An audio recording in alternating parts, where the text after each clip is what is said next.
have a new novel called The Business of Love that's available in the Amazon Kindle store. This is a story that was inspired when I heard someone say, "My father is my very best friend in the whole world." And it got me thinking about relationships with parents and how it might feel kind of uncomfortable if you were a person who had a really good relationship with your father and then you met someone that you really liked who didn't have a good relationship with their father.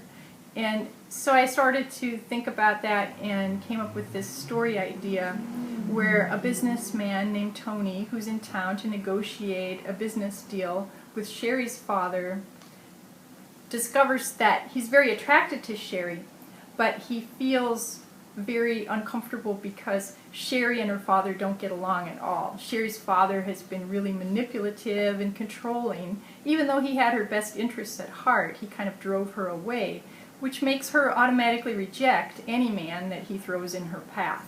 So even though this is a romance, it kind of centers around that relationship between the fathers and the children. And there's a point in this story where Tony, even though he's very attracted to Sherry, starts to think that maybe the best thing to do would be to sacrifice his own relationship with her in order to repair the relationship that she has with her father. I'm going to read an excerpt from chapter 1 of The Business of Love.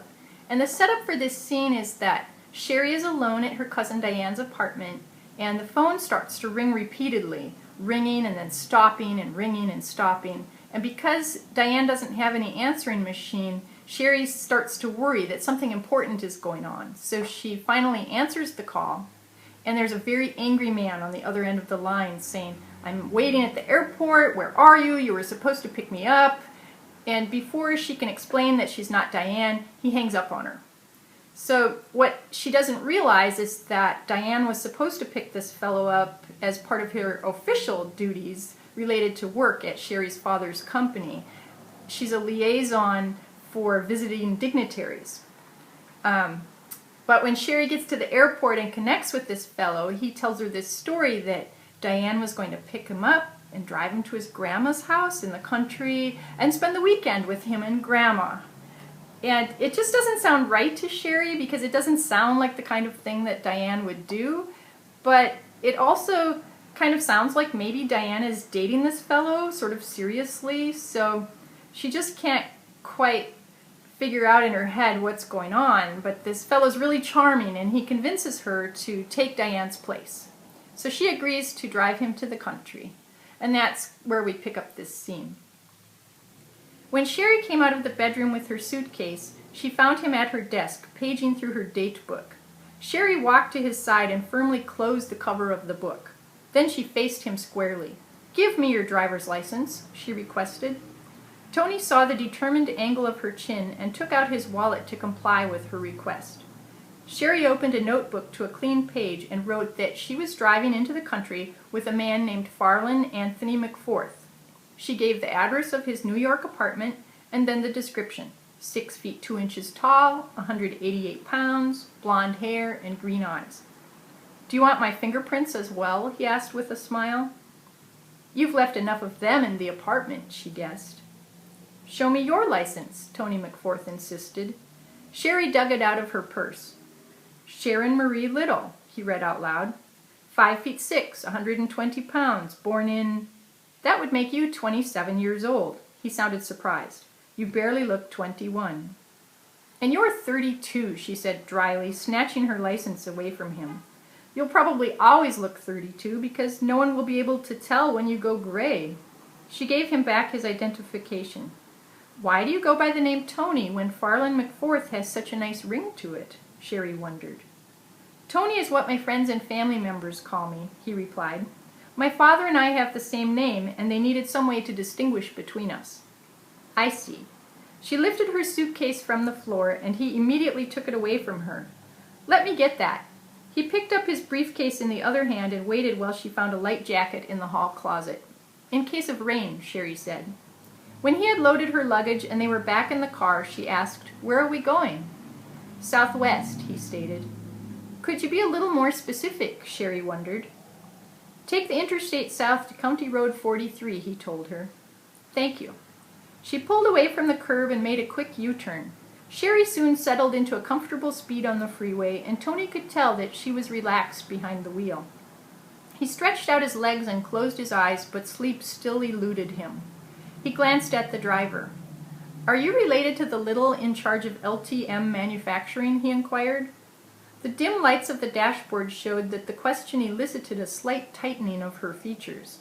"He's my father," she admitted, "but don't ask me anything about the company because I don't know."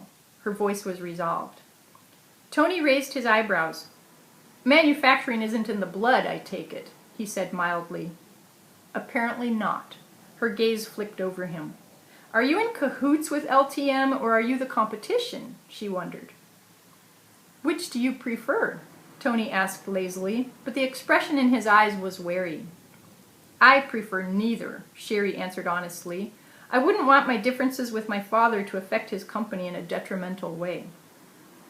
"I've never done business with LTM, nor am I in direct competition with them," he responded easily, now that she had shown him the way. "I'm a representative of McForth Industries." He could tell that the name meant nothing to her. Where normally this might have annoyed him, in Sherry's case he was intrigued.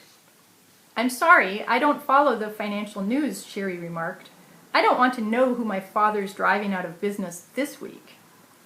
"Whether you follow the market or not, you must derive some benefit from being an heir to LTM manufacturing," Tony said thoughtfully. "I don't even know if I am an heir. I hope not." Her tone was sincere. "Diane deserves that right more than I. She has worked at the firm since she was in high school." He nodded to show he was listening. "If it's not too personal, would you tell me why you don't get along with your father?" he inquired. Sherry thought about her answer before she replied. "When I was young, I adored my father, and I thought that he was fond of me. I did everything that I was supposed to. I got good grades, I played tennis, and I learned to socialize," she told him quietly. "All along I suspected that Arnold was grooming me to one day take his place in the firm, but when it was time to declare my major in college, I found out that he had no interest whatsoever in my education." "That's odd," Tony remarked. "Not at all," she responded. "For all those years I had misunderstood him. He didn't want me to take over his business. He wanted me to marry the man who would succeed him." She abruptly changed lanes and signaled before exiting onto the county road. "He planned to offer up his virgin daughter and her dowry to the most qualified suitor," Sherry muttered angrily. "What did you do when you found out?" Tony asked with interest. "I took a lover." She didn't sound ashamed to admit it, but he was certain that it had been more an act of spite than of love.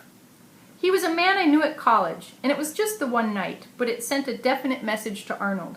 The merchandise was flawed and no longer in saleable condition," she concluded. Tony shifted in his seat, because if there was anything wrong with Sherry Little, then it was not obvious to him. "How has it affected your relationship with your father?" "I still see him socially," she emphasized. "What do they call it? Armed détente?" "I feel sorry for both of you," Tony said with true regret. "My father and I are very close. I don't think I'd be where I am today if it hadn't been for his support and encouragement." "My father flung money at me, but it's not the same thing," she said bitterly. "Slow down. We're coming up on a turn." He leaned forward and then pointed. "That's it." Sherry applied the brakes and switched on the turn signal. The headlights cut a path across a cornfield before they landed on the narrow roadway. "Your grandmother certainly got away from it all," Sherry remarked. A deer stepped into their path and she stopped and waited for it to pass. "Take the next right," he instructed. "It just occurred to me that you could stash me out here and then go back and destroy the note I left at my apartment," Sherry told him. She had to slow further after the turn because the road was rutted.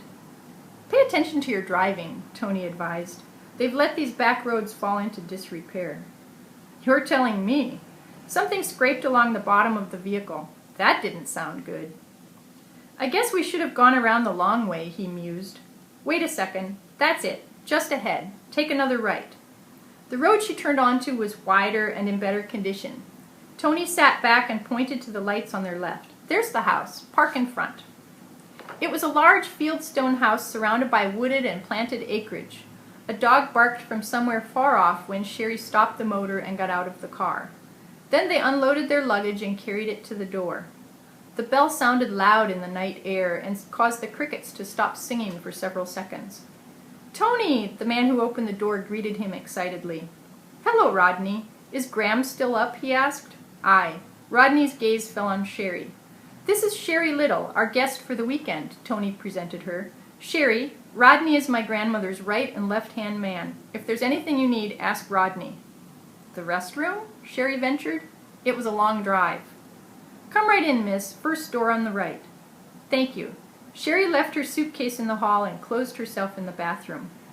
"I'll take the bags upstairs, Tony," Rodney proposed. "You go in and see your grandmother. She has been asking for you all evening." Tony didn't wait for Sherry, but went right in to have a few quiet words with his paternal grandmother. Sherry followed the sounds of their voices and stopped in the doorway, finding him on his knees before the frail old woman. He held both of her hands in his. "Come in, dear. Don't hang in the shadows," the elderly woman said. "Forgive me, I didn't want to intrude." "Nonsense. Have a seat." She patted the sofa beside her chair. Sherry sat where she indicated. "I'm Sherry Little," she introduced herself. "You can call me Grandma," the other woman declared, but the title felt inappropriate to Sherry. "This is my father's mother," Tony added, "Mrs. Roberta McForth." "I'm pleased to meet you, Mrs. McForth," Sherry replied. "You're right about her hair," the woman said to the grandson. "It is glorious." Tony rose and sat beside Sherry on the sofa. "How is little Maggie?" "She's well and enjoying married life. Dougal sends his regards. That's my brother-in-law," he explained to Sherry. "Have you heard from Dad lately?" "Farland called and said that he wishes you luck, but not to make any sacrifices on account of the firm," Tony's grandmother reported. "He'll back you up all the way."